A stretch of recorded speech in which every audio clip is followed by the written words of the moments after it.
ദൈവനാമം മഹത്വപ്പെടട്ടെ. ഈ ഒരു കാലഘട്ടത്തിൽ വളരെയധികം വചന സന്ദേശങ്ങളും ആത്മീയ സന്ദേശങ്ങളും നമ്മൾ കേൾക്കാറുണ്ട്. എന്നാൽ അത് കേട്ടു പോകുന്നു എന്നുള്ളതല്ലാതെ അത് നമ്മുടെ ഹൃദയത്തിൽ നിന്ന് അത് പ്രാവർത്തികമാക്കാൻ ഒരിക്കലും സാധിക്കുന്നില്ല. എന്താണ് അതിൻ്റെ കാരണം?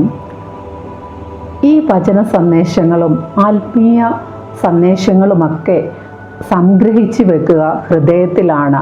അതൊക്കെയും നമുക്കവിടെ മനഃപ്പാഠമായിരിക്കാം. എന്നാൽ അതെല്ലാം തീരുമാനമായി തന്നെ നിൽക്കുകയുള്ളൂ.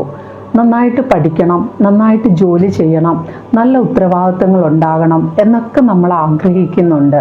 തീരുമാനം മാത്രമേ നടക്കുകയുള്ളൂ, അത് പ്രാവർത്തികമാക്കാൻ സാധിക്കില്ല. എന്താ കാരണമെന്നറിയാമോ? ഒന്നാണ് അതിൻ്റെ കാരണം. ഇതെല്ലാം സംഗ്രഹിച്ച് വെക്കുന്നത് ഹൃദയത്തിലും അതിനെ നിയന്ത്രിക്കുന്നത് മനസ്സുമാണ്. ഹൃദയവും മനസ്സും ഒരുപോലെ പ്രവർത്തിച്ചെങ്കിൽ മാത്രമേ ഹൃദയത്തിൽ സംഗ്രഹിച്ച് വെച്ചിരിക്കുന്നവ നമുക്ക് ജീവിതത്തിൽ പ്രാവർത്തികമാക്കാൻ സാധിക്കുകയുള്ളൂ.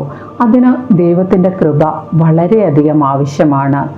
ഹൃദയത്തിൽ കേട്ട കാര്യങ്ങൾ, ഹൃദയത്തിൽ സംഗ്രഹിച്ച് വെച്ച കാര്യങ്ങൾ പ്രാവർത്തികമാക്കുവാൻ ദൈവമേ എന്നെ സഹായിക്കണേ എന്ന് നമുക്ക് പ്രാർത്ഥിക്കാം.